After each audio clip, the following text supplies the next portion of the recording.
We're gonna dial in now from Washington, Mark Horton with the blue eyes. What happened? Sorry for that. Hi, Mark. It's great to have you. Thank you. I could maybe put on some glasses or something and hope to get a different effect, but I think let's start this way. So while Mark is starting his keynote, but I'm not like we will start the cabling, but I think Mark can already be introduced by Jakob. Jakob, can you already introduce Mark, and then he can start with his analysis. So this pension, because we were talking about pension funds and how they allocate their assets, it makes sense for us to have the next discussion about pension reform. And here, what we actually wanted to do is to have a perspective outside from Switzerland. We have a tendency, I think every country has a tendency to look at their own problems, to primarily concentrate what's going on in this country. But we're not alone with this. I mean, longevity is increasing all over Europe. Fertility rates are dropping all over Europe for certain. And so, and interest rates are low for everyone. So, you know, there's a common environment that we have to deal with. So I thought, I realized last year, Mark, when there was this statement, the mission statement from the IMF mission, returning from Switzerland. I think it was only virtually, but anyway, returning from Switzerland, and they were quite clear in their recommendations in reforming the pension system. And having worked at the fund myself, I thought, wow, you know, if you know the diplomatic lingo of the IMF, that was pretty clear what Mark Courten was saying. And Mark Courten, I'm going to present him now. Mark Courten is the mission chief for Switzerland and Belgium. He is assistant director at the IMF's European department. He has a long and successful career as an international civil servant at this most important financial institution. He's an economist from Harvard and from the University of Colorado Boulder. So I guess let's see what Mark has to say. And I'm sure that Mark has a few other countries in mind because the IMF has a virtually global membership. So who else could compare that better than the IMF? Mark, give him a hand, please.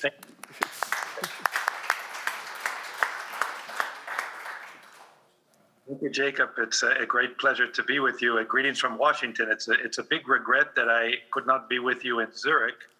I guess I'd like to say that this is the next best thing, but I think by now we all know that's not true. So I'm hoping to come to Zurich in March, actually, for our annual consultations with the Swiss authorities, fingers crossed and boosters taken. Last year's annual consultations had a special focus on pension reforms, and I would like to thank the forum organizers for inviting me to speak on those reforms today, and also, of course, the Swiss authorities for their excellent cooperation and engagement. The Swiss pension system has performed very well historically. It's ensured high retirement incomes while maintaining a stable funding position. With close to 150% of GDP in assets, the system is one of the best capitalized in the world. The first pillar is the main source of retirement savings for low-income pensioners and has provided adequate pension coverage.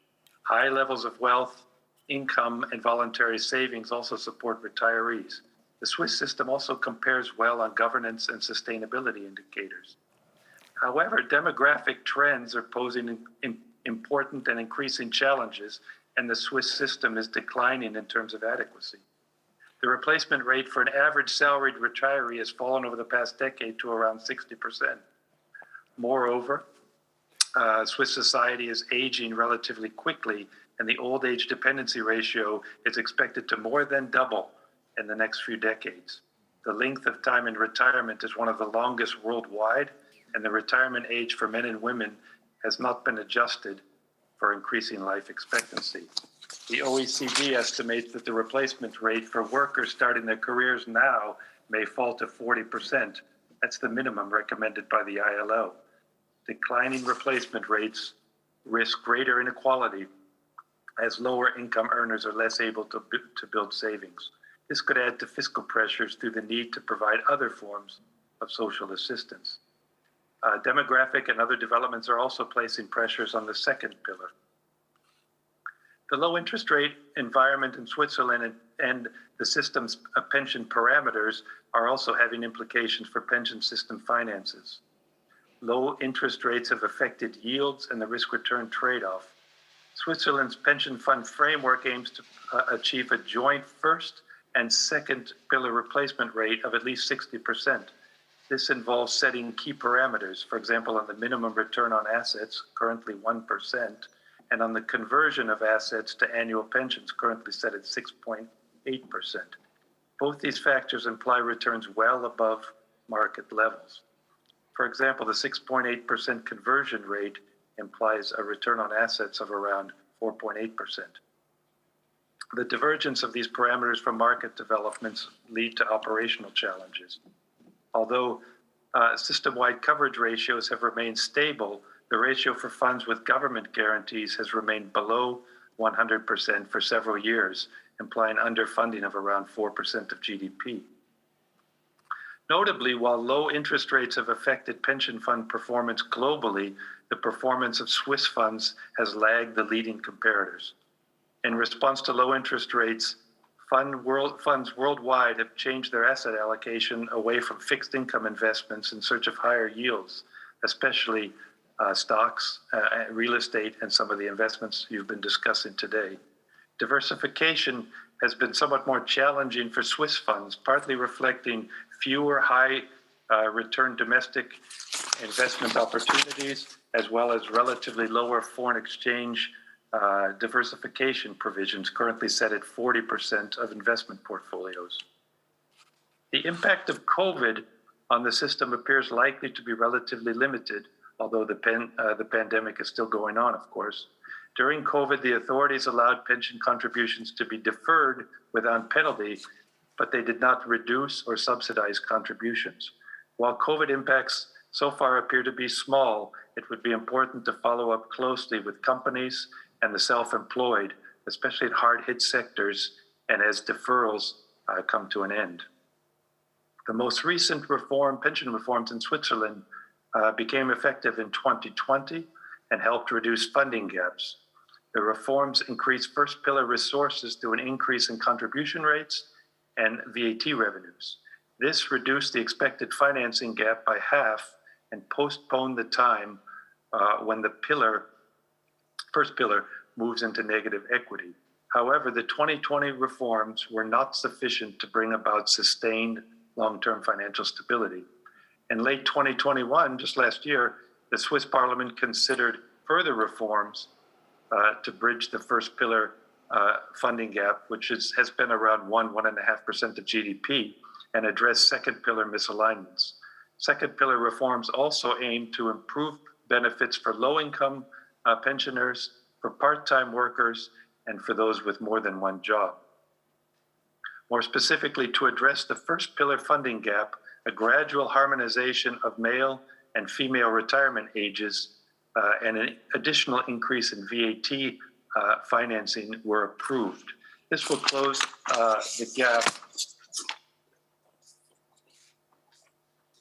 through 2030.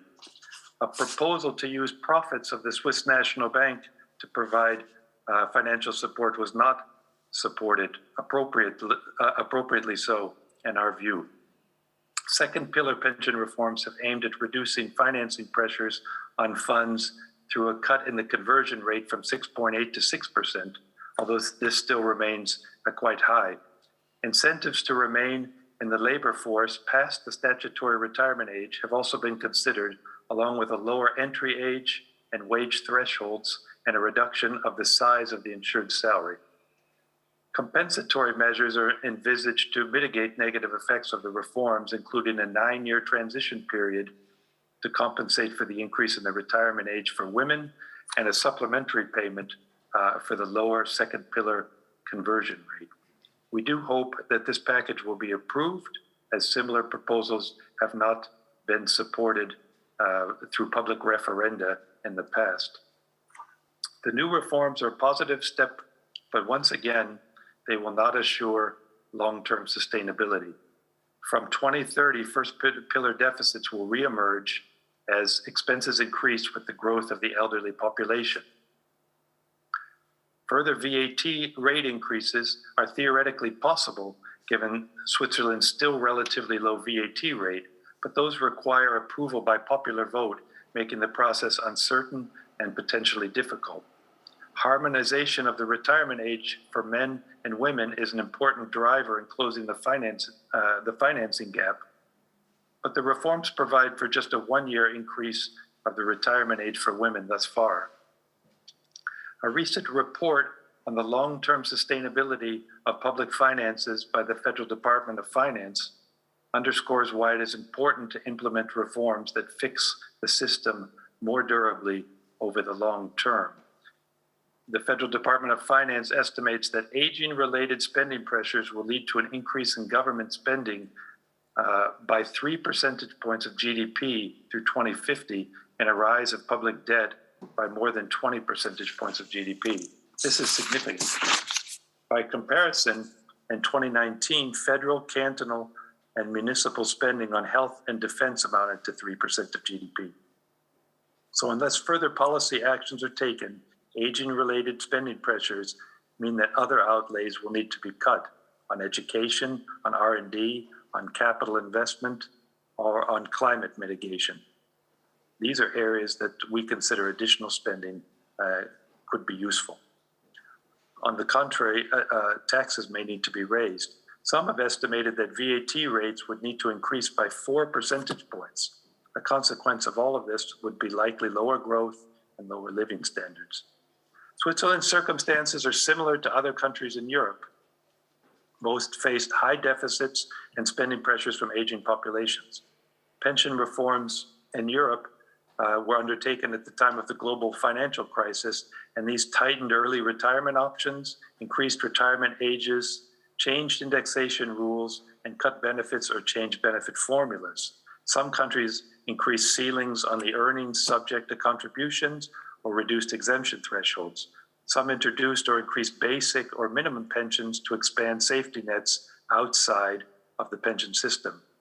Notably, these reforms typically favored the current elderly over younger workers. But as described in a recent IMF European Department paper, these reforms have not proved durable. Several countries eventually postponed or reversed the retirement age increases. They canceled automatic adjustment of retirement ages linked to life expectancy or reintroduced pension bonuses in some countries. These reversals eroded gains and have left pension systems dependent on state transfers that crowd out other spending. Average pension deficits in Europe are currently 2.5% of GDP and are expected to rise to 4% over the next 2 decades. So further reforms are needed in Switzerland and elsewhere in Europe to address demographic trends and put pension finances on sound long-term footing. Additional retirement age increases are needed. The OECD, for example, has called for an increase in the retirement age in Switzerland for men and women to 67 years, with a link subsequently to changes in life expectancy. Other actions should extend the working life and employment rates for those above 65 years of age. These should be complemented by training and upskilling for older workers and greater flexibility in wage setting given seniority wages and higher Social Security contributions for older workers. The second pillar will need to be further adapted to market conditions. Expanding coverage to part-time workers and those with multiple jobs is welcome. As I mentioned, this should reduce the incidence and risk of inadequate retirement incomes for those with low salaries. The cut in the conversion rate from 6.8 to 6% is a positive step, but it's not enough to fully realign the system with market returns. Some estimate that the conversion rate should be set more at the range of 4.5% to 5%. So as long as this misalignment remains, cross-subsidy or underfunding will continue. Observers like the OECD and McKinsey have noted that the setting of these technical parameters in legislation has not worked well, and they've called for annual adjustment based on the recommendations of a federal commission that would consider life expectancy and market returns. Measures to improve investment performance of pension funds should also be taken, the subject of the discussions today. Asset allocation is limited at present to a defined list of categories with maximum ceilings, including on foreign exchange investments, although these regulations provide flexibility in meeting the limits. This flexibility has allowed funds to increase exposure to alternative higher return assets. But a more transparent risk-return assessment of the allocations would be helpful, or else the limits may give a false sense of security. Consideration could be given to limits based on risk-return behavior of asset managers rather than on broad portfolio ceilings. This would provide greater latitude to funds to pursue investment strategies in line with their risk profiles, supported by appropriate transparency on fund operations and performance. Finally, efficiency gains could come from strengthening pension fund governance and promoting further consolidation of smaller funds. Operational costs of Swiss funds are above the OECD median, with much of the difference coming from fees. With more than 1,500 funds, and that number is really surprising, economies of scale from managing larger asset pools could be enhanced. McKinsey and others have noted that the smaller funds typically manage a lower share of their assets internally, while regulations require the use of collective investment vehicles, which are costly to invest in alternative classes. Strengthening in-house investment and risk management capabilities could be cost-effective, but this is difficult in small funds. Consolidation could reduce costs and improve returns. Some have called on cantonal and local governments to lead the way in fostering consolidation. Regulations should also take measures to enhance transparency and strengthen and standardize monitoring of fund investment performance, costs, and risks. Finally, the design and phasing of reforms have important trade-offs. Long phase-in periods for reforms may give households time to adapt, but they also delay savings, they deepen intergenerational divides, and are vulnerable to changing environments and reversals. However, upfront reforms may not prove feasible. So one approach could be to accompany reforms with measures to address poverty among the elderly, increase opportunities for younger workers through better education and training, reforms to other non-pension benefits, and efforts to enhance ongoing and later life workforce participation, including training and better child care. System-wide reforms based on increased economic and financial literacy, broad social dialogue, and a shared understanding of the key objectives, especially the need to sustain long-term growth, may prove durable. Thank you, and I'll stop there.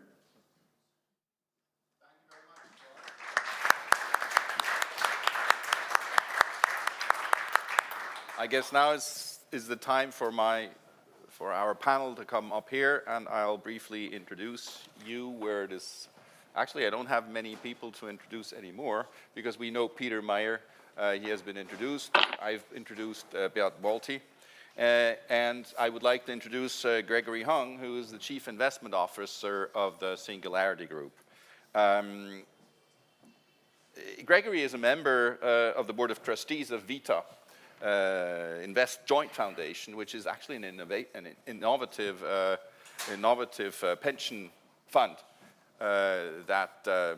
and you'll have to correct me if I'm telling some bad stories, but that actually concentrates on flexible solutions where employers can take some influence, and employees as well. He has previously managed alternative investments in several senior positions at the Zurich Cantonal Bank, Swiss Canto Invest, and also at UBS. He holds a Master in Banking and Finance from the University of St. Gallen and a Bachelor in Banking and Finance from Zurich University. Moreover, he is a KAYA charter holder, which is important. So, thank you, Mark, for so much for the introduction. Thank you very much for your presentation. And I wondered, some of these recommendations, if I was listening to what's coming from Parliament, some of it didn't really sound familiar. Beat, where do we stand? Has transparency been something that was discussed? Has consolidation something been that was discussed? I mean, the other recommendations, we've heard about that, longevity and so on. So where do we stand? You sent that to this, the whole package from the occupational pension system to the Council of States. What do you think will they do with it? Well, probably let me first apologize for being here again as a multi-purpose politician tonight. I'm replacing Thomas de Courten, who is the real expert in this area because he's member of the committee which treated and prepared this reform. And then second, I could actually sign to everything that Mark has just mentioned. But as you know, political processes are, I would call it the art of the feasible, and so it's always about doing lots of compromises, and the current state of the affair is just what was feasible in the first round. Now it goes to the Senate, and we'll see what's coming back. But I think related to your question, I think at least some important steps forward have been made. First of all, with respect to the reduction of the conversion ratio to 6%, which, allow me this comment, is a nonsense, a complete nonsense. It has been mentioned by Mark to define the conversion ratio in a law. Because you could also define the length of your lives in a law. That would be probably the same, apart from investment returns, which may vary, obviously, but overall, it doesn't make sense to put that ratio in a law. But definitely we do have a current state of the system. People are expecting some contributions at the retirement age, and whatever system changes these contributions is just kind of a big battlefield, because people obviously do not want to lose money during their retirement, and therefore they fight for not changing anything in the system. And if I may add one last argument, which is crucial to all discussions in this area, is a complete lack of information and awareness among the insured, among the active generation, especially the young people. They hardly know that there is a second pillar. They are not so fond of contributing some percentages to a second pillar. They do not know whether it exists or how it is structured or what it will be when they retire. So the lack of information is also a lack of incentive to promote or to ask for improvements of the system in the sense of a sustainable setup as it has been laid out by Mark. So I think the current project to reform the second pillar is a necessary step forward. It won't solve all the problems, but it's definitely better than doing nothing. Thanks very much. Actually, Mark was also mentioning those, the limitations by category, which is in one of the ordinances, the so-called BBV2. I remember that a meeting that I had when I worked for the Swiss Bankers Association, where I tried to explain, not me, but where our president tried to explain to Federal Councillor Berset that such categorizations didn't make sense, that it was a limitation. And Federal Councillor Berset said, well, what are you talking about? They're not going to the limit, so that's not the problem. But Mark mentioned another thing. He said, this can be dangerous because it provides a false sense of security.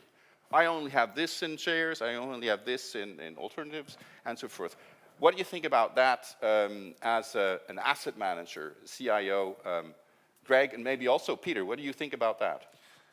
I guess I'll go first. Well, I think investment decisions should be made based on risk-return assumptions, and having these limits, as you said, give a false sense of security. And so I actually don't think we don't need these limits at all in a perfect world, but that would also require boards and people making the investment decisions to professionalize. And so, therefore, a lot of people have been comfortable in the situation that they've been in because, sticking to these limits has created, relatively good returns. But going forward, it's a huge risk because, there's a big leeway, for example, to being invested in traditional fixed income. And as we know, there's, particularly in Switzerland, there's an expected return that is negative in many instances. And so there's a huge risk there. And just staying within the limits is not going to save or solve the problem at the end of the day. So I actually think we need to move over to a system where we professionalize investment decisions and make or move over to sort of a prudent investor rule rather than sticking to BVV2 limitations that are quite dangerous, actually, in my view. What do you think, Peter, about that? I agree, but in my 30 years, where I've been a member of boards of pension plans, these limitations never bite. Vergangenheit vom Bite. Habe nie gebissen. Yeah, they were never really the restriction. Because the only one which was sometimes a restriction was this 15% for alternatives, but each pension plan, if it wants to override this limit, it's really not a big thing. You just have to give an explanation for it yearly in the annual report. I think it has to be some sentences to argue that, for example, you want to have more private equity because it's a substitute for public equity. And you have to say something about the risk of private equity. It's lower measured, so it's quite comfortable to have private equity. It doesn't show up with risk every month or quarter. So why do we need the limits? What are they for? We don't need them. Yeah, I would really say that 90 or 99% of pension plans do not need it. They have the knowledge and the instruments to measure risk and return, to make up the asset allocation. Yeah. That's what? That's why policy matters. That's why policy matters. The rules, yes. You're sending a message. Yeah. It doesn't matter that you can change the rules. Okay, yeah. That's the point, right? For the politicians, that's the issue. It doesn't matter that you can change them. What matters is the signaling effect that policy has. And that's your point, right? In terms of why do we need them? Mm-hmm. So if you set those rules, people are going to behave within those rules. So, and that's what you want to try and do with policy, right? So if you unburden the system, not setting those rules, and let the system make a decision that is prudent, right, along sort of the notion of a fiduciary duty and whatever the rules of engagement should be, then you've got something that works. But if you set those rules, people won't move out of those rules. Yeah. Fully agree conceptually, but in practice, I know of some pension plans who override these limits. Mm-hmm. That's good to hear. But people, the movement of people is probably a good notion, because at the end of the day, people can't move in the current system. You just have your pension fund. It's compulsory. It's defined by the employer, and you're in. Mm-hmm. I mean, there might be some schemes where you have some flexibility to define the investments, but basically, it's still an old-fashioned way of seeing an pension fund as a patron's investment on behalf of his employees. That's the historic probably background of all of this. And I'm getting back to that notion of incentives. I think if we would manage to create incentives for fund managers to outperform peers or to reach the best possible performance, in combination with a high awareness of all employees who are expecting the best possible performance, and giving them the freedom of choice, then that would really create the competition. And then the regulator could be limited, or the contribution of the regulator could be limited to a basic quality control to ensure that all these who are offering products to employees or insured people, that they are serious providers of professional services. But that's basically the rule, and not kind of asset allocation rules. Doesn't make any sense in my view. But we are pretty far away from that scheme, and basically the basic problem in my view is that people, as I said before, do not care about their pension schemes. Nobody knows what the amount of money they are saving is. I mean, go out there and ask people. Most of the people do not know that their biggest chunk in their personal balance sheet is their pension fund. They have no clue. And starting a system reform, discussions about system reforms at this very poor point of information, that's pretty tough. That's a Can I maybe jump in here? And it's great to hear that from you as an active or practicing politician. Actually, your ideas totally make sense. I think what I was missing before in the explanations was a bit, you know, what you call it incentives, or how to make sure that really pension plans deliver the returns, better returns. And what is really missing in our system is that we are more based on defined benefit and not, it should be defined contribution. It should actually matter what pensioners pay in and how they choose their investments. So we have countries like Australia is like a forerunner. It's completely flexible, the system, you know, and you have a few large superannuation schemes, and they compete against each other, and pensioners can actually change the pension system, can change the superannuation and go there, and also define the asset allocation. And guess what happens? The ones that take, as a young person, take more risk, they will get more money in the future. So I think our problem, and I think you all mentioned that as well, is like, the discussion about conversion rate is actually the wrong one. Let also people have more optionality and take more risk. Of course, I mean, this is a bit maybe, not everyone can really have the same impact with, you know, with the amount of money they can really allocate. But it should at least, the system should give the optionality to investors. So, choice of the pension fund, that's actually a subject that has been discussed probably 15 years ago. Is that any option? Because I remember usually you were almost killed by everyone. If you mentioned, oh, maybe employees, we should turn it around, we had competition as one of the measures that could be taken. Well, the best competition is for the employees to choose their funds because it's their money. Well, how does that look in Parliament? Is that something that people, you know, go raging, or is that still? I mean, we once, then and once in a while, try to start this discussion, but it's by no means possible to get majorities for that idea. And also on the side of entrepreneurial structures, there is a big deal of reservation against that idea, because obviously there are important structures. It's also associated with power to manage these assets, and just leaving this and leaving it go away to a competitive field where everybody is free to make his own choices, probably not a realistic option. But what would be feasible is kind of to reduce the amount locked in a narrowly defined system, and increase the amount that can be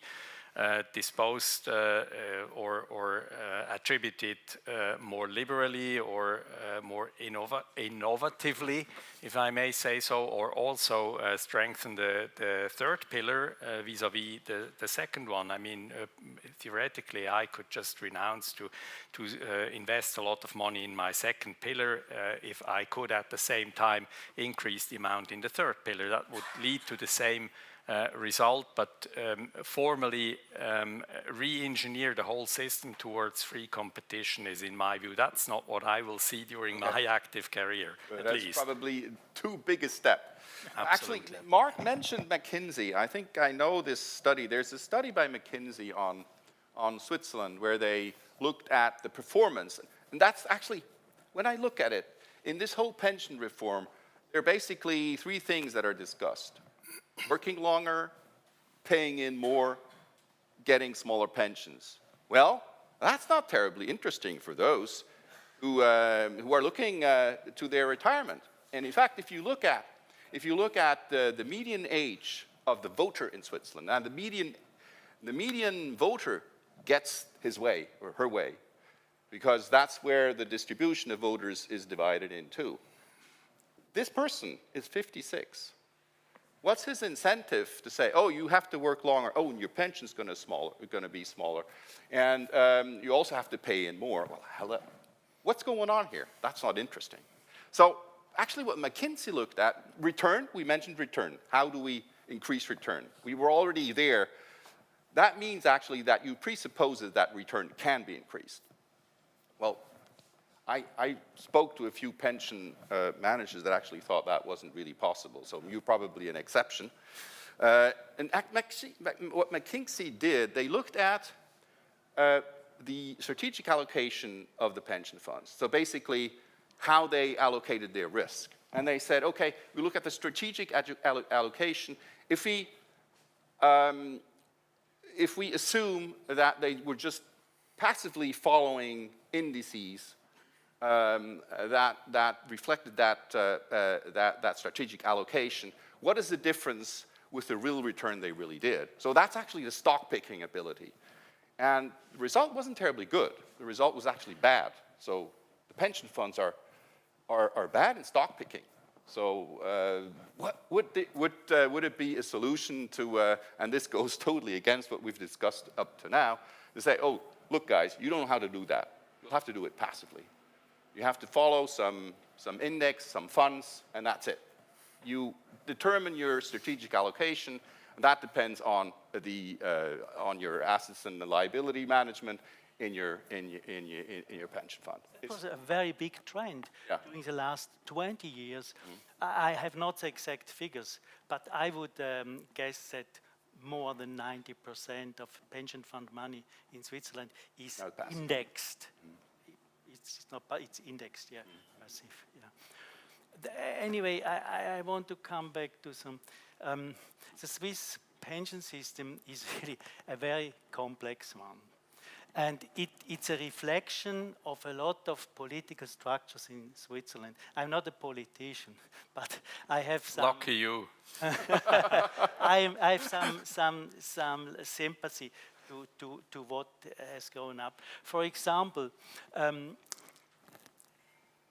most of pension plans transformed from defined benefit to defined contribution during the last 30 years or so. It's I would also guess 80% or more. And one factor which is not unimportant, it's a corporate pension system in the private sector, but the rules are very democratic. Half of the Stiftungsräte have to be from the labor side. And that's, I think, I have 30 years of experience, and my experience is not bad. It's almost good. Because these people are really engaged. They stand for the interest of the employees, and it's some countervailing power in these Stiftungsräten. and I'm not sure, but I think it's Swiss uniqueness to some degree. And people in the pension plan system, most of them are proud of this. And it's also a mean to engage employees, at least to some degree. So these were some positive points. I mean, on that point, if I just may add, I do like the system, the militia system that we have, and sort of the bifurcation of, from the employer and the employee side. But also what I've experienced in my career is that these boards of trustees have, in many cases, absolutely no idea about investments. I mean, that's reality, right? And so I do like the fact that you have the representation from both sides, but we need more competence. And maybe we need to add independent directors, or we need to have better advice, we need to professionalize, we need to, well, consolidate and scale, and maybe that's another decision. But that needs to be improved. And so I've presented in front of many boards, and like, the simplest, sometimes the most simple concepts are not understood. And I think that's a huge problem. And we have many issues in the Swiss pension system. Increasing the rate of return of investments is maybe one of them, but I think we have more structural issues that actually prevent the return of investment to be accrued actually to the people who are saving. And maybe like one way to do that, and to also increase understanding in the public, is changing the name of pension funds. We should call them savings funds. Seriously, right? Because if you know that, it's like, oh, I have a savings fund and I'm paying into my savings fund, you understand that you are saving for yourself. And so when you save for yourself, you care much more about how, okay, oh, interesting. So I'm saving my money and I have a return on investment. Or how much am I actually getting on that return of investment? Or how much am I getting of it? And you're not getting a lot of it because, the average interest rate you've been getting on your pension assets has been, what, 1%, 2%, maybe something like that. Some have been doing better, but there's been a lot of redistribution. That's a much bigger problem than increasing the rate of return in a way. So I think we have, on various fronts, issues to tackle. But I think the initial question was about passivizing investments, right? Maybe one comment on that as well. So passivizing everything is not the solution, in my opinion.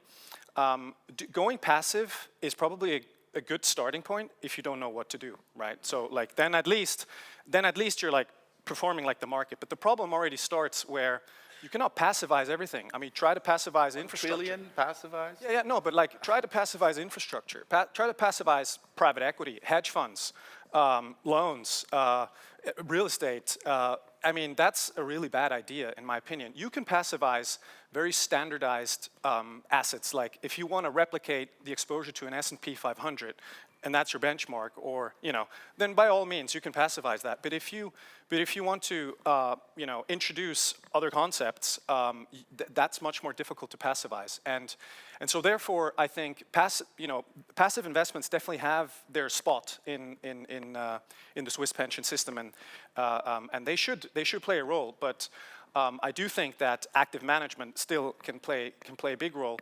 And maybe one issue as well of sort of this underperformance is that a lot of the active exposure is taken with benchmark-hugging approaches, right? If you're really close to your benchmarks, there's a very small chance of you to outperform these benchmarks over the long term.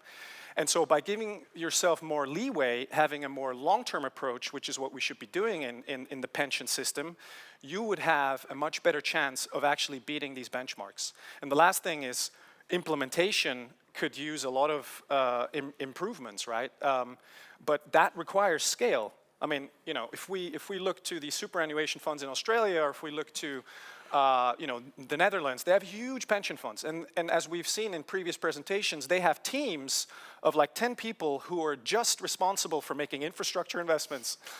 Well, we don't even have like 2 people responsible for doing investments for some, smaller pension funds. So, I'll stop there on that comment. But okay.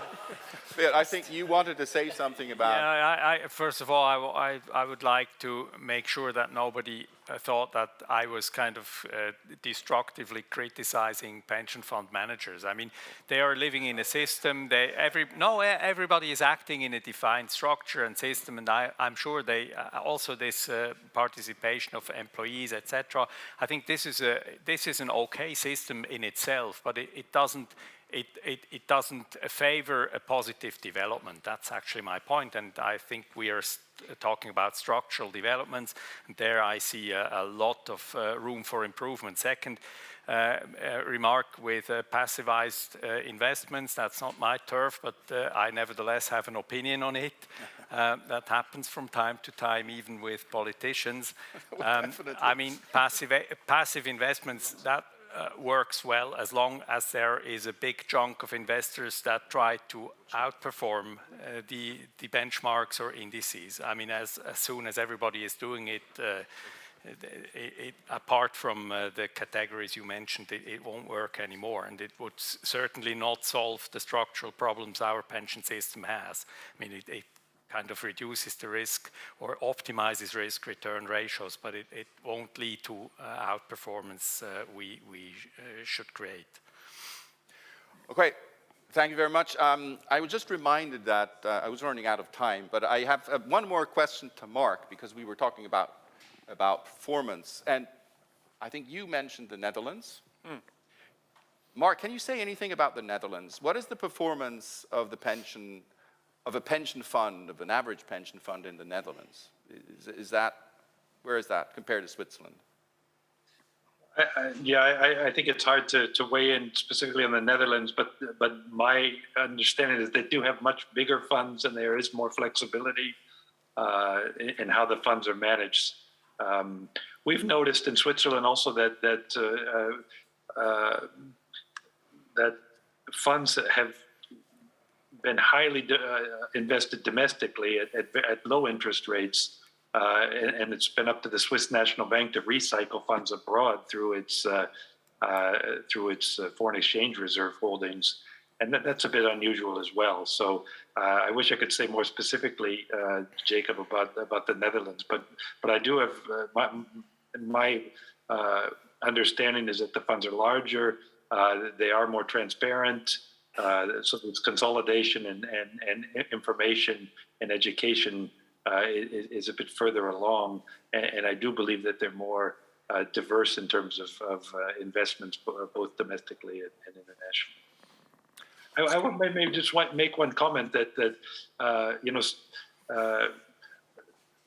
a critical factor for Switzerland is its rock solid public finances and the debt rule, which means that this situation may not be as acute as in other countries, but the authorities manage public finances tightly. We'll see again in 2022 as the budget returns back towards balance and even a small surplus. So running any kind of deficit, as I mentioned, now the first pillar has been running around 1.5% of GDP, and watching that go up does imply with the framework that something has to give. So either higher taxes or cuts in other areas. And in last year's consultation, a key message from us was to try to accelerate some of the capital investment related to the green transition. So the neighbors in the European Union have put in place the Next Generation EU, massive investments in digitization and in green transition. The Swiss authorities have programs in those areas, but not of that scale. So we saw an opportunity there to come back to that. So if that's competing against continuing to provide resources to the elderly population, there's going to be longer term consequences. So we like the system in Switzerland. Of course, it works. It's worked and is working extremely well, but it does imply quite strict trade-offs, and those will have consequences, particularly relative to neighbors who will be in a position to make significant investments in the green digital transition that are harder for Switzerland, given the fiscal framework. Thanks. Well, thanks, Mark. I think I have to wrap up now. We could go on forever, and actually, I still feel you know, 56, the age of the median voter, you know, basically how we live in a direct democracy. In the end, we'll have to deal with the referendum. I have one last answer to that question. Sure. It would be sufficient to create a rule that everybody has to contribute to any measure to save pension funds. As it is now, the retired are they are safe. They are in a safe haven.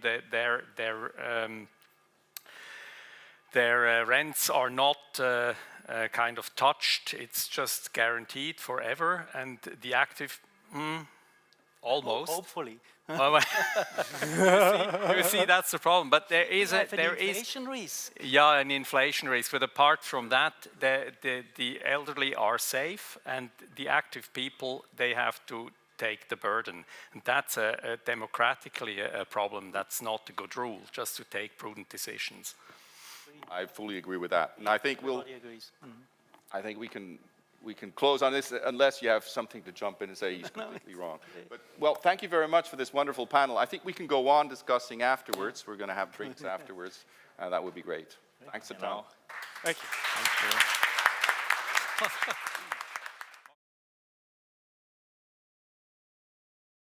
Super, I want to say a few words of thanks. Thanks, first of all, to the technique. I think this was really an improvement, or like it gave something, a new possibility to us, that we could like invite people from Washington that couldn't fly in, or from Brussels, and give like additional insight. So I think this was marvelous. Thanks to Ralph and Adrian. Give him also a hand, please. And also, I want to thank my employee, Genderessa Geladine. She really worked hard, even while she was sick, to make this possible. And please give her a hand as well.